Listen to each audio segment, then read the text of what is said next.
Oh, bonjour. Alors, aujourd'hui, j'en avais jamais trop parlé. Je vais vous parler de ma première installation à l'intérieur du fourgon. Donc, on se voit tout de suite après ça.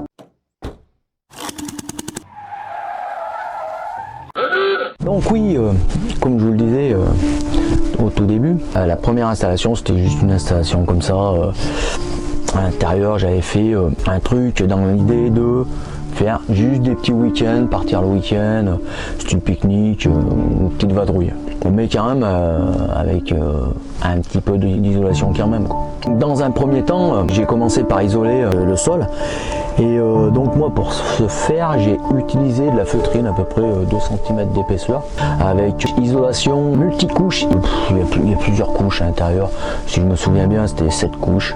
Donc ça a fait feutrine, multicouche et mon plancher en bois qui faisait à peu près 2 cm d'épaisseur. Oui, sur les côtés, pour les passages de roues, à isoler avec le multicouche. Et donc pour le plafond, j'ai utilisé cette feutrine épaisseur de 2 cm. C'est à peu près la feutrine qu'on trouve sur les capots de voiture à l'intérieur pour le phonique. J'ai utilisé le multicouche et une plaque de bois 5 mm que j'ai fixée par les trous là. Il y a des supports pour pouvoir attacher, vous savez, dans les trafics, des supports pour passer des tuyaux, des choses comme ça et tout. En fin de compte, il n'y avait pas de vis et j'ai mis des vis plastiques. Sur les côtés, toujours pareil, feutrine collée sur les bords. Après, pareil,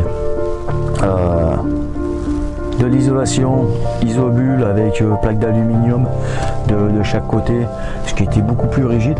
C'était plus sympa à poser. Collé, plus une plaque de bois, pareil, fixée par vis directement sur la carrosserie. Bon, ça c'était des obules côté porte. Pareil, c'est un peu épais, ça permet bien d'être plaqué. Et puis les raccords entre les plaques, en fin de compte, elle se fait par du scotch, c'est à peu près 70 de large. Bon, bah sur le plancher, j'ai mis tout simplement une espèce de lino. Premier prix, histoire de faire un style tôle, quoi. Ça fait pas gagner grand chose, mais c'est bon, l'important, ça fait propre. Voilà à peu près une vue des travaux avec le lino. Et puis là, j'ai mis mes plaquages de bois et j'ai créé des niches. Donc les niches de chaque côté, ça m'a permis de pouvoir gagner sur la longueur à l'intérieur du fourgon, parce que moi mon projet c'était ça, c'était mettre un lit en hauteur. Bon, bah après avoir fini mes plaquages, plafond, isolation, tout ça, sommairement ça donnait à peu près ça, un petit coup de peinture quand même, parce que bon, c'était de la peinture à l'eau qui me restait, des travaux, donc un petit coup de peinture histoire de donner un peu de clarté, puis un peu de gaieté, tranquille, entre guillemets, hein, sur le camion.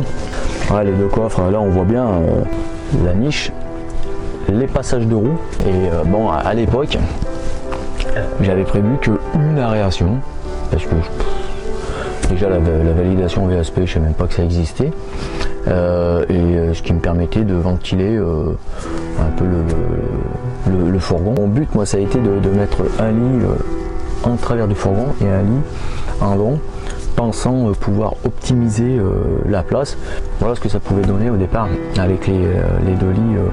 Puis on avait mis à l'époque des matelas pneumatiques avec les duvets incorporés au matelas pneumatique. Et le matelas pneumatique, c'est pas ce qu'on fait de mieux pour dormir. En bout de tête de lit, un petit compartiment évier, histoire d'avoir de l'eau, quoi, avec une petite jerrycan à l'époque elle devait faire 10-15 litres, je crois, hein. Puis une petite pompe à pied, quoi, un truc le plus sommaire possible et surtout pas énergivore. J'avais juste installé une partie kitchenette et puis un porte-à-potis. Bon, à l'époque j'étais pas au courant qu'il y a des rideaux isothermes. Maintenant on peut acheter du tissu isotherme, il est normalement maillé de, si je me trompe pas et si je me souviens bien, il est maillé d'aluminium, voire même des plaqués aluminium, ce qui permet d'avoir vraiment un bon arrêtoire thermique. Il est fait, il est posé, je vais pas refaire encore un rideau. Donc là, dans un premier temps, j'avais mis la kitchenette côté porte latérale, mais je me suis aperçu vite fait que on pouvait pas faire une petite cuisine porte ouverte. Il y a toujours une brise d'air, le vent qui s'engouffre, et c'était vraiment très dur de tenir une flamme correcte. Donc j'ai carrément basculé cette partie kitchenette de l'autre côté, et en plus ça me permettait d'avoir la ventilation juste au-dessus. Pour les petites cuissons, la vapeur elle s'évacuait tout de suite. Et donc depuis ce temps-là, elle est restée à cet emplacement. J'ai juste changé la plaque et j'ai mis une plaque homologuée à la place de mon petit réchaud qui me servait à faire la popote. Et donc à l'époque, en fin de compte, pour optimiser un peu la place, on n'avait pas encore les fauteuils en base pivotante. Donc ce qu'on faisait, on avait mis des... Et on les a toujours d'ailleurs, on avait mis, mais on a toujours, ils sont toujours derrière les fauteuils, des fourre-tout qu'on attache derrière les fauteuils. C'est bien, c'est pratique, on peut foutre, exemple, pince à linge, réserve de piles, toutes ces petites bricoles qui demandent des petites places, mais pas forcément du gros volume. C'est assez pratique, on bascule les fauteuils en avant pour gagner un peu de place. Et donc voilà à peu près la première installation. Je vous rappelle que c'était juste un aménagement sommaire en fin de compte au départ. C'était pas un aménagement où je pensais même faire une validation VASP, etc. C'était juste sommaire pour pouvoir tailler des bouts de route. Donc voilà les fourgonneux, quelques brèves aventures du début du fourgon en balade. Je vais vous faire quelques modules de vidéos sur toutes les améliorations apportées et la reconfiguration actuelle du fourgon. Je vais vous parler de tout ça sur des petits modules.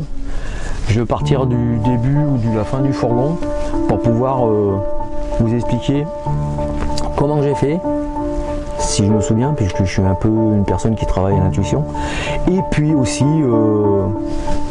comment j'ai orienté la navigation dans le fourgon, puisque j'ai pas installé ça un peu au hasard, je l'ai installé de façon que ça soit assez intuitif. Les points négatifs de ma première installation et aménagement, ça a été le lianteur, la gazinière trop près de la porte de côté, voilou.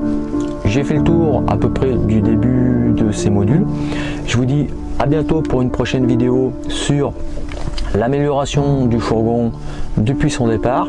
Et puis si vous passez par là, que vous n'êtes pas abonné, vous pouvez vous abonner et puis liker et partager. Ah, ciao ciao.